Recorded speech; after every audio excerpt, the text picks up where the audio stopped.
অপপ্রচার, শিষ্টাচার বহির্ভূত রাজনীতি এবং দেশবিরোধী ষড়যন্ত্রের প্রতিবাদে চট্টগ্রাম মহানগর যুবদল ও ছাত্রদলের সাবেক নেতৃবৃন্দের উদ্যোগে এক বিক্ষোভ মিছিল ও প্রতিবাদ সমাবেশ অনুষ্ঠিত হয়।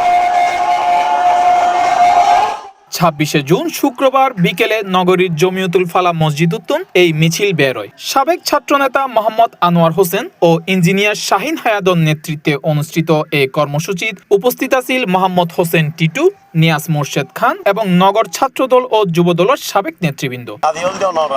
যুবদলের সাপ্তাহিক সাংগঠনিক কর্মসূচির অংশ হিসেবে সন্ত্রাস এবং নৈরাজ্যের বিরুদ্ধে আদিয়ানার প্রোগ্রাম এখনো চট্টগ্রাম শহরের মধ্যে শহীদ ওয়াসিম রক্ত নৌফুয়াই, শহীদ আবু বকর রক্ত নৌফুয়াই, এর মধ্যে ফেরাউনের উত্তরসূরি পলাতক, খুনি হাসিনা, দেশবিরোধী ষড়যন্ত্র এবং অপপ্রচার, বিভিন্ন ধরনের গুপ্ত হত্যা লিপ্ত আছে এবং বিভিন্ন অপকর্মের মাধ্যমে দেশের অস্থিতিশীল নষ্ট করার চেষ্টা করে। আর এর প্রতিবাদে যুবদল সবসময় রাজপথ আসছে, এখনো আছে, ভবিষ্যতে আইব। আর মূল উদ্দেশ্য হচ্ছে নতুন বাংলাদেশ, যে নতুন বাংলাদেশ মাননীয় প্রধানমন্ত্রী দেশ নাকি তার রহমানের নেতৃত্বে গঠিত হয়ে দীর্ঘ 17 বছর একটি স্বৈরাচারের ডালের মধ্যে আমরা ছিলাম। আমাদের তখন বাক স্বাধীনতা হরণ করা হয়েছিল, আমাদের কথা বলার স্বাধীনতা, আমাদের কর্মের স্বাধীনতা এবং আমাদের সব কিছু নিয়ে সব স্বাধীনতাই হরণ করছে। সেটারই পরিপ্রেক্ষিতে বাংলাদেশ জাতীয়তাবাদী যুবদল অপপ্রচার এবং অপরাজনীতি এবং শিষ্টাচার বহির্ভূত যে রাজনীতি, দেশবিরোধী যে ষড়যন্ত্র, সেটাকে নিয়ে একটা সাংগঠনিক সপ্তাহ ঘোষণা করেছিলেন।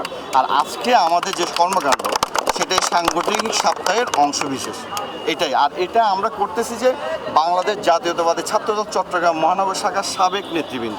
এই সময় বিক্ষোভ মিছিলত নগরের বিভিন্ন থানা, ওয়ার্ড ছাত্রদল ও যুবদলের বিপুল সংখ্যক নেতাকর্মী অংশগ্রহণ করে।